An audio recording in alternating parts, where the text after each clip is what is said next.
computer. Okay. Welcome, everyone. We are on Daf Nun Vav Amud Aleph, 56a, towards the bottom. 1, 2, 3, 4, 5, 6, 7, 8 lines from the bottom. The first one on the line is Dehacha. Dehacha, 8 lines from the bottom. If you go across about the fifth word in, it says Taima. That's where we are. Tama. Tama. Oh, yes. Yeah, so it's a little bit of a complex little explanation there. We'll get to it, God willing, and then flip the page to our true page, which is Nun Vav Vav Beis, 56b. Okay, so let's start with the story. Story today is another story from Rabbi Ephraim Shapiro. If you read it in Hamodia or ever else, let me know. It's a different story. This story is of the Chazon Ish. The Chazon Ish, in the early days of Bnei Brak, way back when, he would every day at 1:30, saw Chazon Ish, who was not a young man then, go at 1:30 and kind of looked like he was digging in the sand. A little strange thing for someone who learned, 17 hours a day to be doing with his free time. A little bit unusual, and specifically at 1:30 every day. So people started wondering, what's he doing? Is he like testing something for halachic reasons, or is he doing something Kabbalistic, or trying to figure out what was the Chazon Ish doing every day at 1:30 digging in the sand? It's 1:30 p.m. 1:30, yes, p.m. in the afternoon, yes. 1:30 a.m. would be even stranger, but so they asked him. They said, "Would you mind if we ask what's going on? We help anything?" Got my tea. So he said, the kids get out from school at 1:30 every day, at 1:15, 1:20, and they like to play in the sand. And the sand gets a little bit hard, so I wanted to loosen it up for them, so they have a better playing experience. They learn every day. These boys, they need to get out and play to get their energy out. So I wanted to make sure that, to help them learn before and after their break, I want to make sure they have sand that's easily playable. It's pliable. It's easily played with. Pliable and playable. So that's what the Chazon Ish was doing on his free time. Interesting that, the Gadol Hador was not below his dignity to help someone else out. It wasn't below his dignity to help a child. It came to, a child being happy and successful, and they're learning too. Chazon Ish didn't see it below his dignity to go out and do it. So, morning. Okay. So that's a lesson we learned. We should, when it comes to chesed, you don't stand on ceremony. Be like the Chazon Ish and do what needs to get done. Okay. Hope there's air conditioning in your motorcycle there, sweet. What? Is there air conditioning in your motorcycle? Yeah, it doesn't help. Doesn't help. Is that going to help? There's air conditioning even when you don't want it. Right. The wind chill factor. Yeah. Yeah. No, we lost power. Did you lose power, Gilman? Oh, yeah, we were, It's the about base time. here in Mishkafayim were out. How long? What? How long? About an hour and 15 minutes. Oh, wow. We understand everybody's the demand for electricity now. Yeah, 20 years ago, my wife was angry and was like, I want a generator. Today she wasn't angry. Oh, you have a generator in I your. have a gen- Oh, very good. It's not a whole house generator, it's just keep the fridge going. Ah. Like 3,000 watts, something like that. Ah. And a fan and maybe one or two other things. Right. Okay. It's, Okay. Good for you. How's it? Petrol? Yeah. That's it. Okay. Okay. So we are now on Daf Nun Vav Amud Aleph. 8 lines from the bottom. Fifth word in, Taima. 8 lines from the bottom, Nun Vav Amud Aleph 56a. The first one on the line is the Hacha. Eight lines up from the bottom. Go across to the fifth word. It says Taima. Okay. Just take my drink first.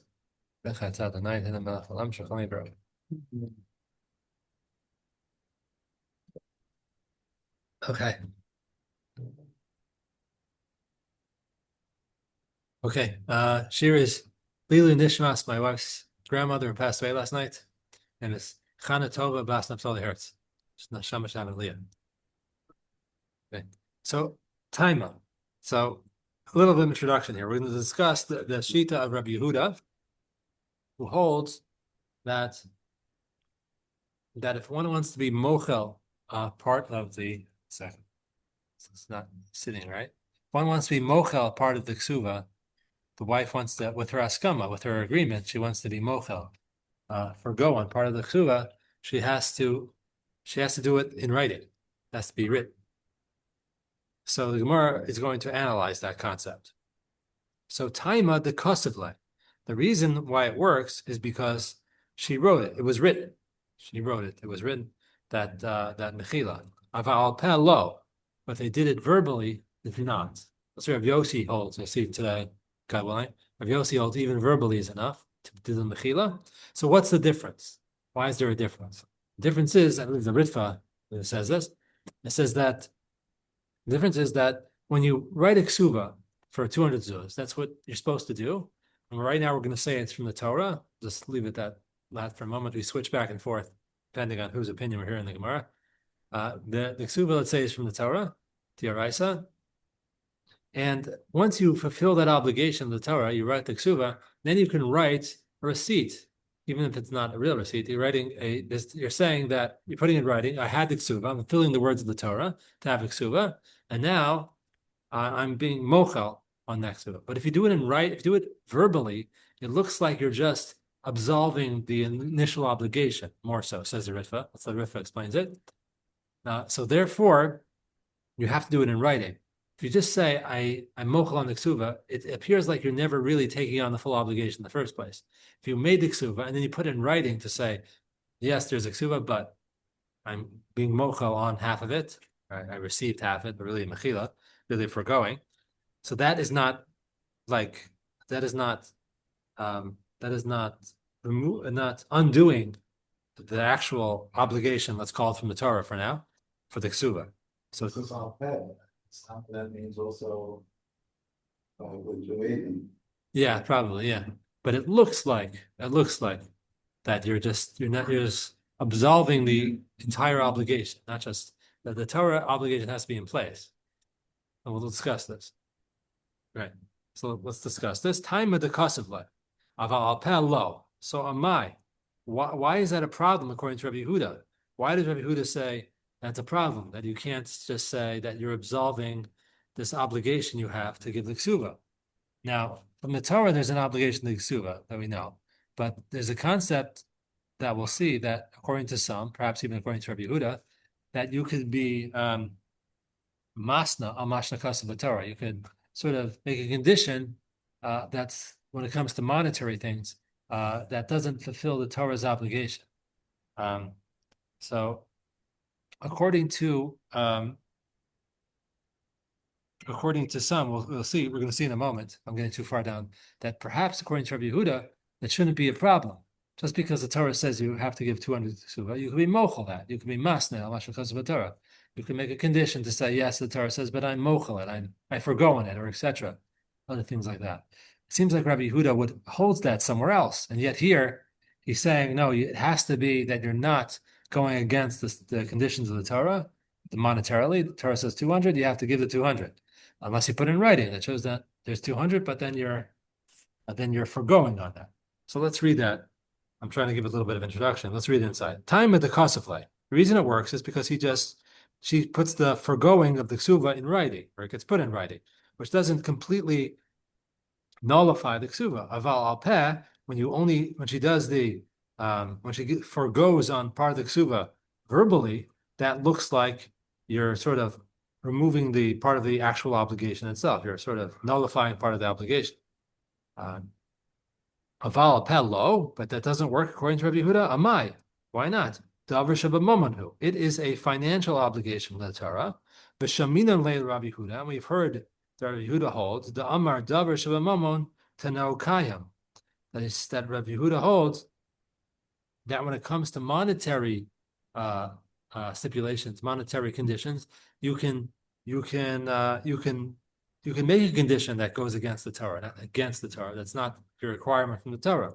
For example, we're going to give it here. Titania, as we learned in the Brisa, Ha'omer Leisha, person says to a woman, Areya Mugdeshesli, you are betrothed, married.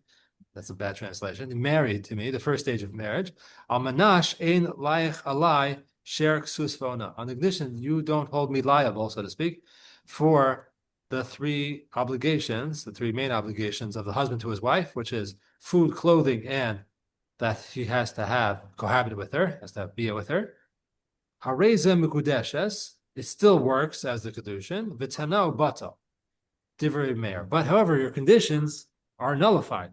You can't, says Rav Meir, you can't make a condition which runs against the words of the Torah. The Torah says, "Sher vona lo yigra." You're not allowed to withhold those things from your wife.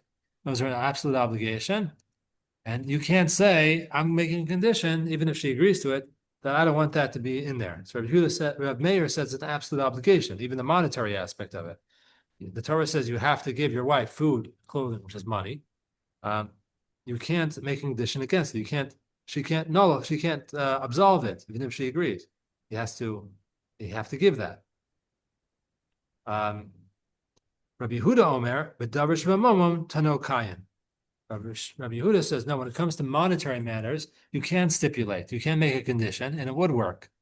According to Rabbi Yehuda. Whereas if you say, person when he gets married says, I want to marry you, on the condition I don't owe these financial obligations. The bia is not a financial obligation, so he's probably still liable for that, obligated to that. But the other parts, the share and the ksus, the food and the clothing, are financial obligations. According to Rabbi Yehuda, if she agrees, then she can be mochel on that. You can be mochel on it, even on a Torah obligation. Yeah, it sounds a little crazy, but isn't the onah, the cohabitation, financial also? Meaning, just like we learned the 14 cases, Right. where if a woman refuses to cohabit with her husband, you deduct that. Right. It has financial. So, that's, I mean, it sounds a little crude, but there is, I mean, Right. the Gemara said that. Right. You deduct it. Right. It does it as a punishment. It has financial ramifications. It's not so much that it's equated with money, as if you don't do it, we fine you and keep on fining you until you run out of ksuba dollars or shekels, pounds, whatever. And then it has financial worth in that sense. It's not a pure financial, like, food and clothing are purely financial because you have to give the person X. This has more of emotional aspects to it. It's time as well. It's connection. It's different, even though in certain ways it gets translated into a financial level, but it's not purely financial. Let's put it that way. Even though it has financial aspects to it, so you could say that. Okay, so sorry, I was trying to highlight this in the way. Okay. So what are we trying to say? We're trying to say that Rabbi Yehuda seems to say that you can't, when the woman wants to be mochel on part of the ksuba, she has to do it in writing, or else it sounds like she's absolving or undoing part of the Torah obligation of the ksuba. Therefore, you can't just put it in verbally. If you put it in writing, it sounds like you acknowledge the ksuba, but you're just being mochel part of it, or not that you got part of it. But if you can't just completely nullify the obligation of the Torah, even though it's financial. But Rabbi Huda seems to say, when it comes to sher ksusvona, he seems to say yes. He seems to say that yes, you can absolve yourself of that. So how come here by ksuva you can't just absolve the financial obligation that you have? Why is that different? So the answer is Kasava Rabbi Huda. So it's fourth to last line. Kasava Rabbi Huda. Ksuva dirabana. So that's so the ksuva is derabanan. Ksuva is a rabbinic obligation. So what does that mean? And the Chamim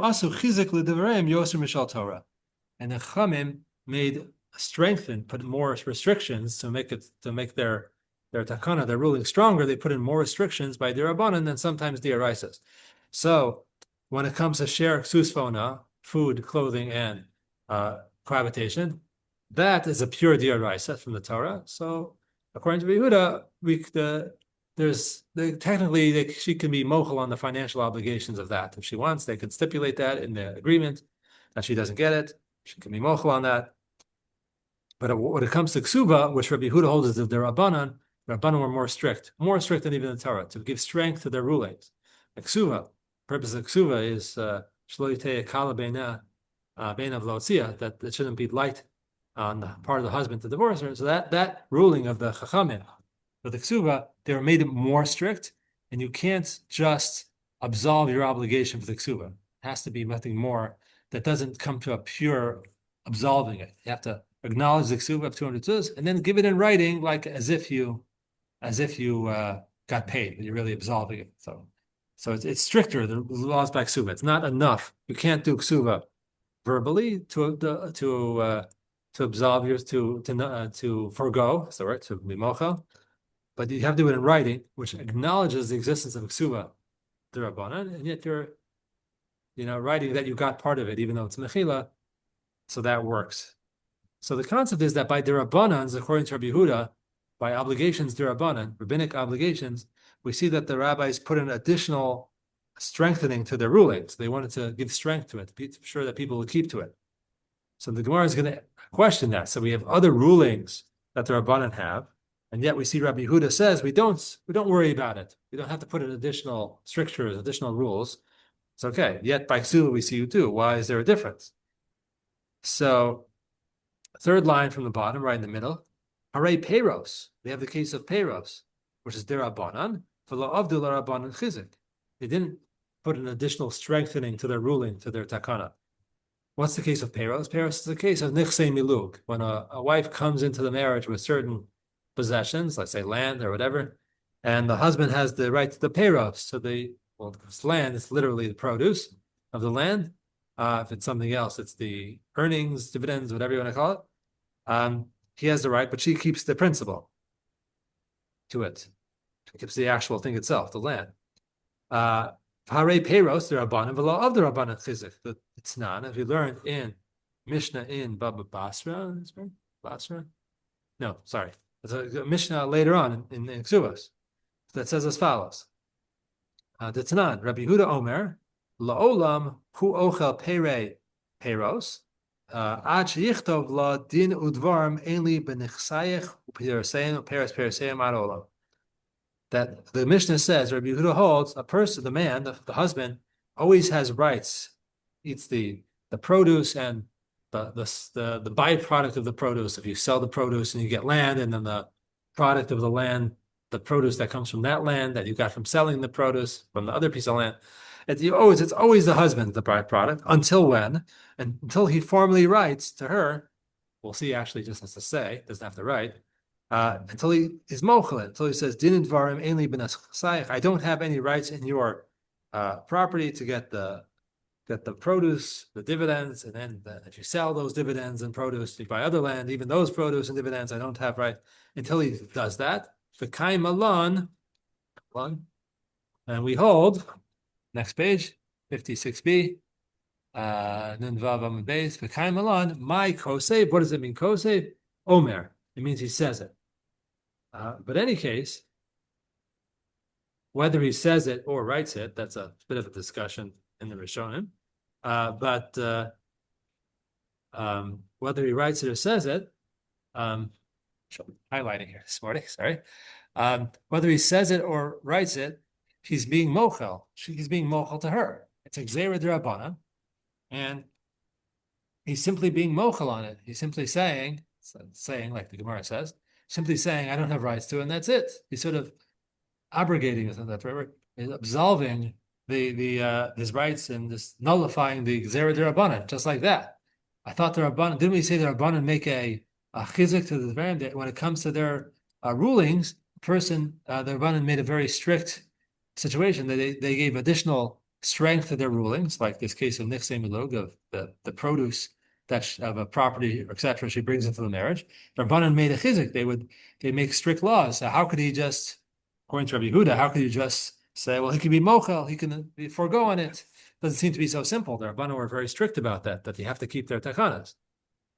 So Amar Abaye is going to say, we're going to make a distinction. Lakol yesh ksuva.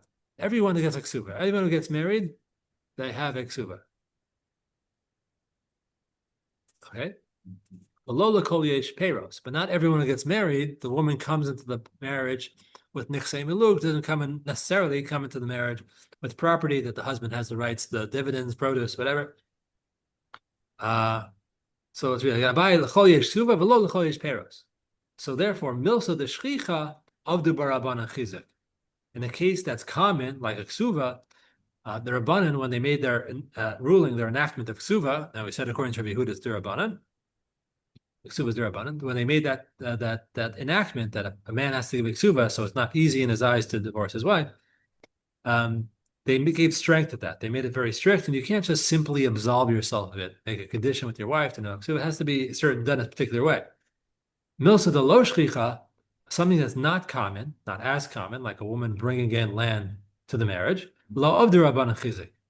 They did not make a ruling that to strengthen that ruling, and therefore the man could even be mochel on that and receiving that if he wants. So it's specific cases that the Rabbanan made rulings, made additional strictures to their rulings. Only in cases where it's shchiach, where it's common. So the Gemara continues. Another case. Now the Gemara is going to bring out another case of a dirabanan, where it seems like they didn't also make a ruling, were very strict with their ruling, even though it's shchiach, even though it's very common. The third line from the top. So this has nothing, what Gemara is going to bring in now has nothing to do with our case. It's just what the Rabbanan were gozer and what they weren't gozer. Right. Because we're questioning on the case. We said by ksuba they were gozer, that you made it very strict. So we're sort of like going on a tangent now. Yeah, a little bit on a tangent, correct. On the concept, we're looking on the concept of the Rabbanan were made chizik to when they made a ruling, if they made it very strict, so to speak. So they're bringing another case. Fourth line from the top, second to last word. Hare chamarim. This is a case of chamarim, which are donkey drivers, donkey people. They're like traveling people. Let's say the case. It's hard to describe where they are.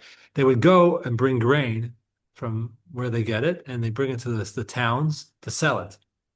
They brought on chamar, on the donkeys, chamarim, donkey drivers. And that's a shchiach case. We're going to say that's very common. That's the way that these towns got their items. People brought them in, traveling salesmen, or whatever you want to call it. Hare chamarim, the shchichi, case of people salesmen bringing in produce, grain, on the donkeys to the small towns, which is shchichi, which is common, happens all the time. But Rabbanan did not make a strengthening to their takana. What was the takana? The takana is the demai. These donkey salesmen, donkey drivers, whatever they're called, were amaratzim. They were not learned people, and the stuff they sold, there was a chashash, there was a concern that there was demai, by the fact that they were amaratzim, so it was demai. That they sell had truma taken out of it, but not meiser, etc. So that was a concern whether you'd have to. Rabbanan made a takana when you buy produce from. We discussed this previously, yesterday, or the day before. By Sal made a takana, the latter part of the second base of Mikdash, that if you buy produce from a Amaretz, from someone who's completely unlearned, then you would have to take other things. So we assume they took truma, which they didn't take as a penalty of misvudei shemayim, the heavenly debt. But for meiser, which doesn't carry that weighty penalty, we don't assume they took it. So you would have to take it. That's the takana d'Rabbanan. So they come into town with their produce on their donkey, the wheat, grain, whatever, the grain on the back of the donkey. And they're amaratzim, they're not learned. So we assume you have the gzera d'Rabbanan, the ruling of the Rabbanan is you have to take off meiser from it, etc. So Titnan, let's read it again. Titnan, we learned in the Mishnah. This one I think is in Le'el, in Demai. Okay, there is a Mishnah somewhere from Baba Basra. I just can't remember where it is. Okay, the Mishnah here says as follows from Demai. We had this case before. The donkey drivers that come into town with the grains loaded onto the donkeys. And one of the two come together, two donkey drivers, they come together. One of them says, Shali Chadash, Mishal Chaveri Yashan. My stuff is new, and it's not dried out yet. It's not ready for use. The grains are not fully dried. My friend's is fully dried, good stuff to buy. we can buy from him. Shali eno masukan. Mine, I haven't taken off Meiser yet, but my friend, Aval Chaveri, Shel Chaveri masukan. It's already taken care of. It's already good to go. So what are we concerned of? Eno ne'amonim. They're not believer. Chayesh, what's called the gomlim. That they have this. Believe on both That statements? Well, we're not so concerned about the first part, about the dry, not necessarily. We're focusing on the second statement about the fact that he's masuk, that it's mitukan, it's ready to go, it's fixed, that it had truma taken off it. We're worried about Goldman that Reuven is going to come into town and say Shimon's stuff is ready to eat, trumas and meiser is taken. Then they go to the next town and it's the opposite. They reverse the roles, and he says his is good to go. They have a little deal going on. We're worried about that. Eno ne'amanim, says the Tanakama. Rabbi Huda Omer ne'amanim. No, we do believe them. Rabbi Huda says, no, we don't have to worry about it. So what does that show? Rabbi Huda is not worried. According to Rabbi Huda, the Chamim don't make chizuk to the Devrayim. They're not concerned to make additional strengthening to their takana of demai, of this takana. Here Rabbi Huda says, we're not worried about that. So why not? It's shchiach, it's common. This is a common case. Why didn't the Rabbanan make an additional strengthening to their takana of demai and say, when we're worried about these two guys working together to deceive people? So Amar Abaye says the distinction between the cases. Amar Abaye vaday divrayim of the Rabbanan chizik. In a case where it's not a question or not, it's definitely a case like a case of ksuva. It's a vali divrayim. It's ksuva you have to give because Shem. We want to make sure it's not kal be'inav lotzia, that he's not easing his wife to divorce her. So we have a ksuva. That's a vaday takana that we know for sure that it was done. So that case, the Rabbanan did chizek to the divrayim. Savik the divrayim lo avdu. The case of demai is a suffix. Most amaratzim do. Unlearned people do in fact take meiser. So the suffix whether they took meiser or not. So therefore, it's a suffix whether it was taken or not in this particular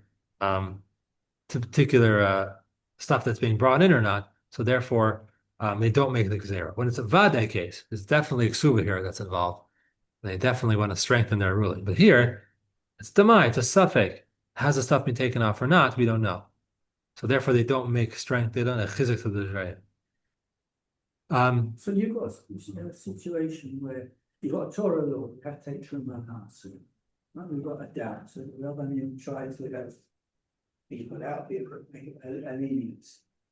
And on the other hand, you've got one donkey driver saying something about to make produce. That's completely different because that's the actual honesty or integrity of the individual thing with you. I mean, we know these are Amarats and Blanda. But they also be shut on him. Right. And that we can't. Right. They're completely different things. One thing is, the rabbis can make a ruling. But whether the guy's telling the truth or not, you can't make a ruling on that. They're not parallel to each other. Yeah, correct. There's an additional level to it. It's not just the demai, it's also the honesty of these. So yeah. It seems to be that, it adds a level to it. It's not perfectly parallel, but it's a good question. I acknowledge the question. If I hadn't worked on 3 hours of sleep, I may be able to think about it. But I can't. I apologize. Maybe later today I'll think about it. It's a good question. I acknowledge the question.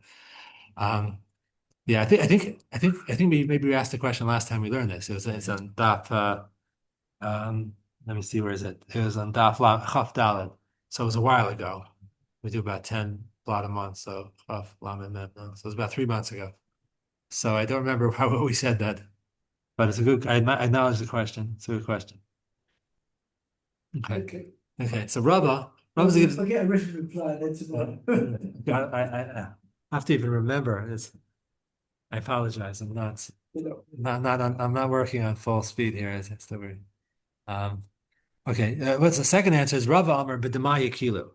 similar answer, but like a slightly subtly different answer that there's a distinction. But the Mai, Rove Amen Atzim take Meiser. It's not just a suffix about the status, it's that it's not even doesn't even come to the suffix. It's that overwhelming majority do in fact take Meiser. It's just like a chumrah. That so when it comes to a chumrah, stringency, we don't take it a step further, and Rabbanon make additional strengthening to their ruling. Okay, so now we move on to a new next part of the Mishnah. Rav Meir said, Omar kol apoches, I'll read it inside, Mishnah. The Mishnah said, anyone who lessens the Besulam Asayim Lamana Mana, Hareza Bilas Nos. It's like as if you um extramarital, I don't want to say Bilas promiscuous, thank you, that's the word. Promiscuous cohabitation. That's it. That's what it's like. It's not actual, but she's not relying on it. She hasn't received it. Rav Meir, it's a very, very absolute thing. You have to give the ksuva. You have to give 200, 100, no mechila allowed here. You have to, you can give the money. You can give her 100 zuz, and then she could write, I got 100 zuz, but it has to be real. That's an absolute thing. So the Gemara is going to be medayik from the lashon of Rav Meir. He doesn't say, Rav Meir doesn't say as Rashi says, find it. Doesn't say kol basula she'ein lo masayim, v'almana she'ein lo mana, as Rashi says. I read it. It doesn't say that she doesn't get it. It says that he lessens it. He like stipulates, makes a condition that they make an agreement that she does not going to get it. If it meant that she doesn't get it at all, that he wrote to begin with, that she doesn't have any right to the 200 or 100, that doesn't give it to her at all, that's not what the Mishnah says. The Mishnah says kol apoches, who lessens, which implies, let's read it, kol apoches afilu b'tana'a, even at the condition, even if there's a condition that we'll get married and I won't owe you that much, Alma, let's read the whole thing, Alma kasavra tano batal. Rav Meir holds that such a stipulation against the Torah law, I didn't put it that way. I got to the answer before the question. Alma kasavra tano batal. It implies that if you make such a stipulation, that even though the ruling is, I shouldn't say the word Torah here, even though the ruling is you have to give 200 for a ksuva, but if you make a condition, they agree that not to give more, that condition is batal. It doesn't work. V'isla, she still has to give it to her according to Rav Meir. The ruling is you have to give 200 zuz for a basula, for a ksuva. If you make a condition with her to say that I only have to give you 100, that condition is batal, it's invalidated, and you really owe it to her. But the kivan da amar la lesle, he says, I'm not going to give it to you. Elamana, I'm just going to give you 100. That's the agreement. Lo samcha daita. She doesn't rely on it. She's not comfortable with it. She's not at ease. Even though he said to her she's not going to get 100. And according to Rav Meir, it doesn't count. You still have to give her 200. But she's not comfortable with it. She's not comfortable with that lack of backup plan called a ksuva in the event of divorce or death. She's lo samcha daita. V'havelai bilas nos. And it becomes like the intercourse is like promiscuous. So she's not really going in full-hearted into the marriage, not because she thinks she's not getting a full ksuva, even though she agreed to it, but she's not going full heart to it, even though she's going to get it according to Rav Meir. You can't make that condition according to Rav Meir. It doesn't work. It's your condition doesn't work. You can say it doesn't work, but she heard what the condition was that she's not going to get the full, even though she has to get the full according to Rav Meir. She's going to get the full, but she doesn't rely on it. So it's like bilas nos. So what does that mean? However, but we heard Rav Meir say, "Da'amar kol amasna mashakasu b'Torah." We said this before, and batal. But Rav Meir holds, in general, if you stipulate against the Torah, your tanai is batal. If it's a Torah law that says you have to give clothing to your wife, and you stipulate, you make a condition with your wife, and she agrees, no clothing, that doesn't count. It's nullified. You can't make a condition against the Torah. So the money is nullified, but not the fundamental statement. Right, correct. Exactly. Yes, correct. Very good. Yeah, correct.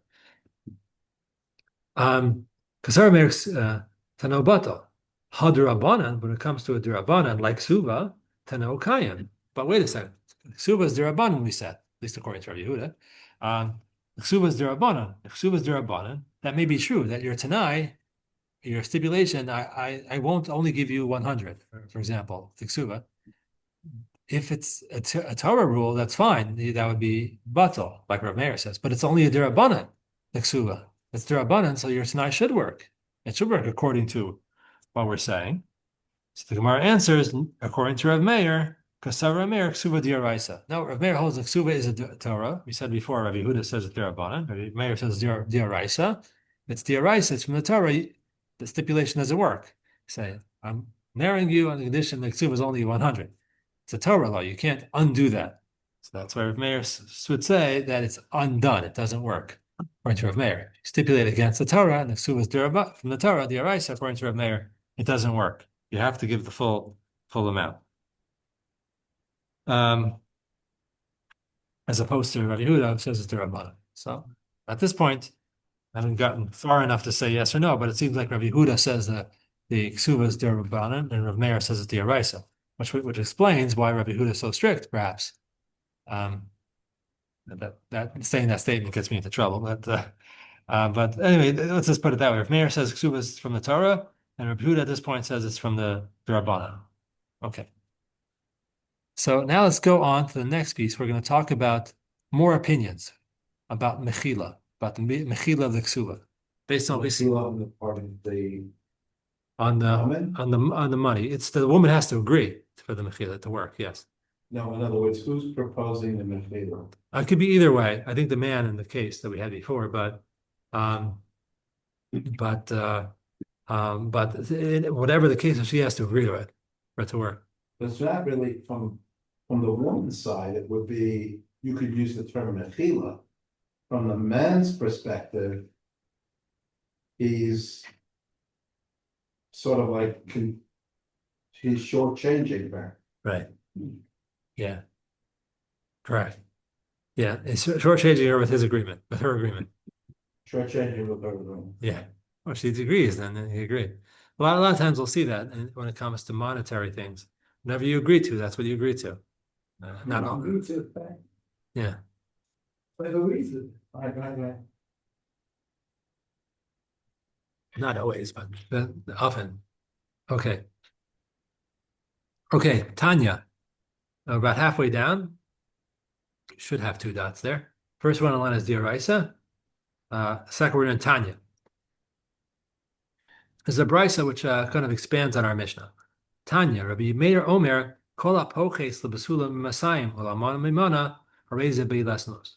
But Meir holds it's an absolute rule. You have to give the 200 zuz or 100 zuz for almana. You have to give that amount. You can't be mochel on it. She can't be mochel on it. You have to agree to it. You have to give it. That's an absolute amount. Rabbi Yossi Omer, it's a shita we talked about, we haven't seen yet. Rabbi Yossi Omer, Rashai. She's allowed to stipulate, as Rashi says, afilu bal al peh. She could even be mochel verbally. That's not Rabbi Yehuda or Rabbi Meir's opinion. Rabbi Yossi says she can be mochel on it, part of it, or all of it, whatever, verbally. Okay.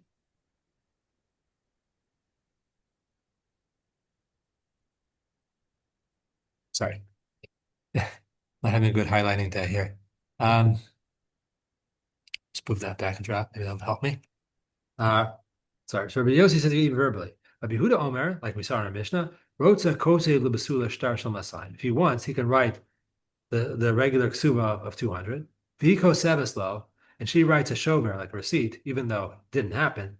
V'hiko seveslo, he's kabalti mona, and she can write to him a shover, a receipt that I received 100, even though she didn't. She's just being mochel, but she has to do it in writing. For the almana, he has to write a star document that she's getting 100. And she has to write that she received. She writes a receipt of 50. It's a mechila, but in writing. She didn't receive it, so that's a 3-way machlokas that this brisa brings out. Rabbi Meir says no, it has to no mechila. It has to give the ksuva. Rabbi Yehuda says the mechila can be in writing, and Rabbi Yossi holds it can even be verbally. It can be al peh, verbally. So the Gemara asks, "V'savar Rabbi Yossi Rashai? Does Rabbi Yossi really hold that verbally she can go ahead and just say the words that she's mochel on part of the ksuba, and it works like that. So v'raminhi v'asi ustira from a brisa. Brisa says as follows: Ain osin ksuvas isha metaltalin. The brisa says you're not allowed to designate. We learned something similar to this otherwise. Different, excuse me. Ain osin ksuva isha metaltalin. You can't designate movable items for a woman as to be for a ksuba. Why not? Mnei tikun olam, because it's a tikun olam problem. It's going to cause cause problems. I don't know exactly how to translate that. As Rashi says, shema ya'avdu o yichchasu demand. The problem is maybe they got lost, stolen even, or or the value will go down. It's a problem. Let's take it all of them. I'm sure I'll translate this. It's a problem. It's going to cause major issues in the way Hashem wants to run the world, basically. If you designate movable items to pay as items for her ksuba, specifically those, it could cause a problem that if they're lost or if they go down in value, she's not going to get her full ksuba. It's going to be problematic. In a standard ksuba, regular case, 200 zuz. Zuz are metaltalin now. You're not putting a ksuba. I'll give you a half an acre in Manhattan. That's a good deal. So the basic ksuba is also metaltalin, isn't it? It's kesef. It's not strictly metaltalin. It has a fixed amount. It's based on the price of silver, whatever it is, whatever prutas and It's the same thing with zuz. Let's say they're married for 70 years, and then he dies. Now that 200 zuz is really probably worth 50 zuz. Well, I think back then they It's did. based on silver. Yeah. The price of silver also varies. I think back then the prices didn't fluctuate like today. You go online or wherever you see the price of silver, ever Right, but I'm saying kesef is also metaltalin now. Kesef is not classified as metaltalin, even technically, if it's movable. It's not. It's kesef. It's different. There's land. Slaves are like land, and there's metaltalin, and there's money. Amos, You say kesef is a category in and of it's itself. different than metaltalin. It's something that's stable. Oh. It's they peg the currency to gold for a reason, I think, right? So it has like a stable value, I think. Maybe because people trust it. I don't know. At least when they used to do that. But things were more stable back then. It wasn't like today, you have like inflationary. And Chazal used to be careful to try not to make there's any. But Talking about many times. Of inflation, deflation. yeah, yeah, we do talk about that, but it's not And things do go up. Supply and demand's been with us, right, from day one. right. But the Chazal did things to try to stop that from happening. I think money wasn't 1,000% stable, but it wasn't. I don't know. Still, there was some sort of stability to it. I mean, obviously, we're talking about maybe these movable items will go down in value. We're always worried about that. But there's some sort of stability to it, or else I don't know exactly what. To speak to a Talmudic economist, I don't know. Okay. Yeah, I mean, chapters, the nature of them, chairs, cars, whatever it is, they tend to lose their value as they're used. It can break, it can get lost. Whereas kesef, it's the weight of what it is. There's very. I don't know, in the old days, you have a in the old silver days, if you had Emperor Caesar the First, right? So there were coins of Caesar First. Caesar First dies, then that comes Caesar the Second. They remint coins for Caesar the Second. Yeah, Yeah. that's the you had the concept of stamping the coin. Oh, maybe the inherent value of the metal. Yeah. Maybe they would melt Caesar one down and create Caesar two. Yeah. Oh, the old So they did that for the honor of the, same. Right. With in England. No, that's why I can easily see metaltalin and karka. Karka, nobody's stealing, it's there, you can't take Yeah, it. that's the. And carpet exhaust, yeah. It can go down in value because of, there's a flood, it's now swampland Yeah. as opposed to being, Yeah. Agricultural. yeah. And then you What's go the last name? side, you've got the paddy, you got the paddy feels big and small. Yeah, it's grow rice now. So it's valuable as if you could grow wheat on it. Right, right. Okay, so let's do. So what did we say? We said V'savar Rabbi Yossi Rashai. Does Rabbi Yossi really hold you can be mochal?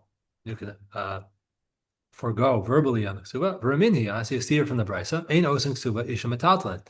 We don't designate movable items for a woman for a ksuba, but tikkun olam, because maybe, as Rashi says, it'll go down in value, it'll get lost. Rabbi Yossi to that responded, "V'chima tikkun olam." What tikkun olam is there? Yesh bezu. Chima tikkun olam yesh bezu. V'lo in ksubin upochsin. It's not set and it goes down.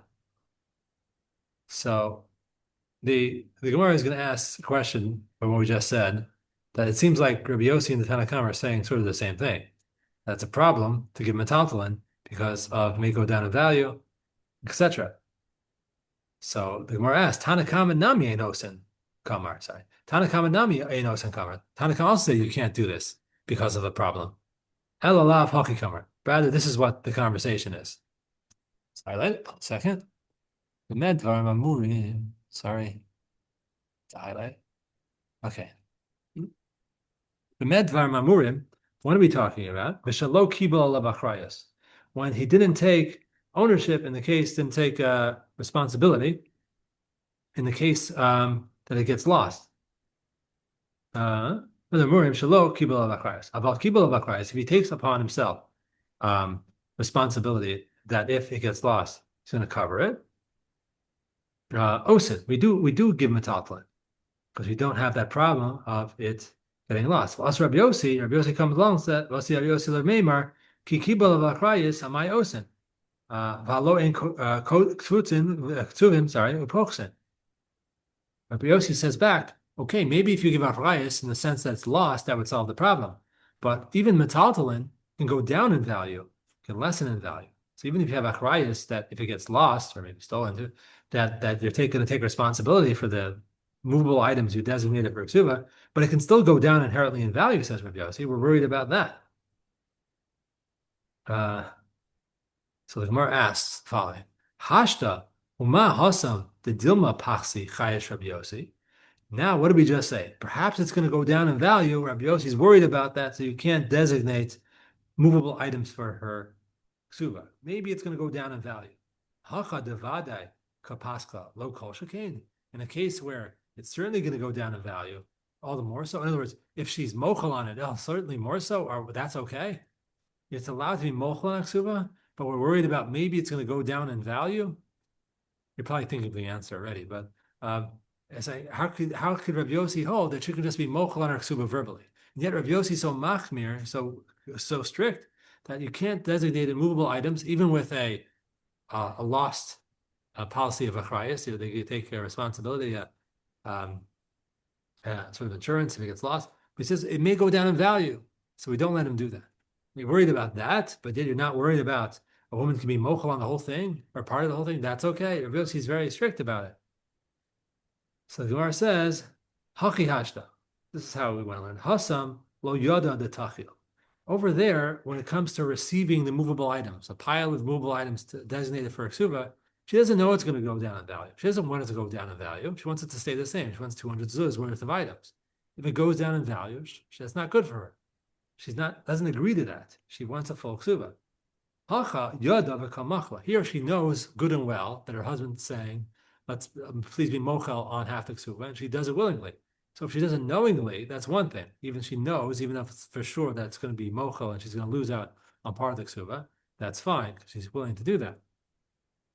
But in the case where she doesn't know, she's accepting movable items as her ksuba, and then it goes down in value. She never agreed to that. She doesn't want that. So therefore, that Rav Yoshi doesn't agree to. It doesn't say it works. Okay. So now the Gemara is going to start it's going to say a brief thing, and then it's going to go into a slightly new topic. So let's just start this first line, the last line on the page, and we'll go back to it when we come back. It's a good place to start when we come back, but just for the sake of completing the page, we'll do it here. Achse de Rami bar Chama, haba nesiva Rav Avia. The sister of Rabbi Chama was married to Rabbi Avia. I'll just say the next words if you don't have it. The next page says, Irchas Ksuvai. She lost her Ksuva. And how problematic is that? So Asal Kamei Rav Yosef, I went in front of Rav Yosef and he told her what to do. Do we say that she has to right away write a Ksuva, like we hold, or does she have time? And that's going to be the discussion we'll get to, Mr. Shem, when we pick up again on a week from coming Monday. Okay. Okay. So we're not, A week from the coming Monday. Correct. Yeah. there's two.